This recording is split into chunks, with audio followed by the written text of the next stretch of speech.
Hello, everyone. Welcome to a very special day. You are listening to the American English Podcast, and I am your host, Lucas. And I'm Sophia.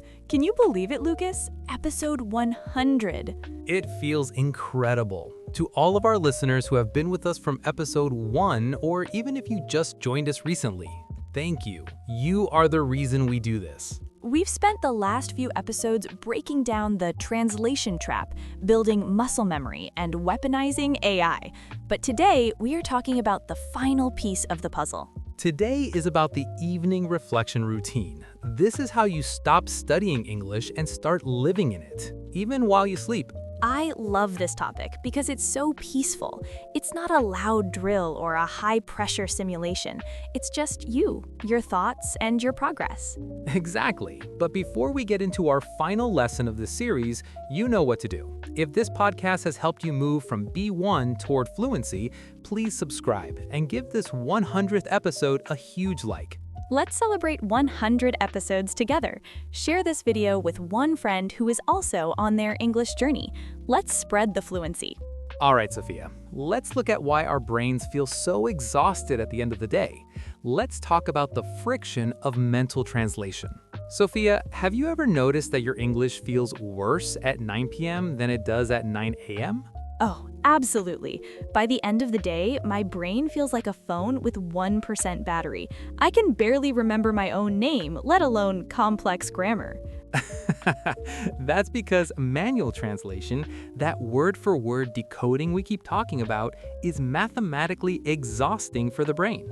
It takes so much energy to keep switching between two languages all day. It really does. This is where traditional textbook learning fails us. Textbooks teach us to be editors. They teach us to look at a sentence on a page and fix it. But in the evening, when you're tired, you don't have the energy to edit. And that's when the lag becomes even bigger. You want to tell your partner about your day, but the words just feel too heavy to move. This is why we need a low-stakes evening window. The time right before you go to sleep is when your brain is naturally winding down. It's moving from active problem-solving to memory consolidation. Memory consolidation. That sounds like the brain is saving its files for the day. Exactly. If you can feed your brain English thoughts during this window, the brain will save those English files much deeper. So instead of fighting the exhaustion, we're going to use this relaxed state to rewire our neural pathways. Precisely. We're moving from the stress of getting it right to the ease of letting it flow. Now, for the 100th time, because we love this concept, let's talk about lexical chunks. Why are they the secret to an effortless evening? Because chunks are pre-built. Think of them like autocomplete for your brain. When I'm tired, I don't want to conjugate the verb to end. I don't want to think, is it ended, was ending, or had ended? Exactly. Instead, you just grab the chunks. I ended up, or it turned out. These are functional phrases. They carry the meaning without the grammar tax. Grammar tax. I like that. It's the extra price you pay in brain power to build a sentence from scratch. Right. If you use chunks, you're shopping in the tax-free section. For example, instead of saying, I went to the store and then I realized I forgot my wallet, you use the chunks, I headed to the store and it turned out I forgot my wallet. It feels so much lighter. It has a rhythmic flow. And because these patterns are high frequency, your brain recognizes them instantly. This is the key to the evening routine. We aren't looking for accuracy or rules, we are looking for the rhythm of reality. I think many students stay awake at night worrying about the mistakes they made during the day, but you're saying we should focus on the patterns of our actions instead. Yes, forget the mistakes, focus on the flow. If you can narrate your day using these blocks, your brain starts to believe that English is your natural language of reflection. Okay, Lucas, walk me through it. I'm lying in bed, or maybe I'm brushing my teeth. How do I narrate my micro-moments? Start from the very beginning of your day, but keep it simple and sensory. Don't say, I woke up at 7. Say, I felt the sunlight. I stretched my arms. I reached for my phone. Oh, I see. You're replaying the day like a movie in your head, but you're the narrator. Exactly. And the most important part is the transitions. How did you get from the bed to the kitchen? How did you get from the kitchen to the office? After that, I grabbed my keys. Then I headed out the door. I caught the bus just in time. Perfect. By focusing on the transitions, you bridge the gap between thinking about an action and describing an action. And you said we should always use the first person? Always use I. I felt, I went, I saw. This solidifies the connection between yourself and the English language. It's like you're building a new you that lives in English. Precisely.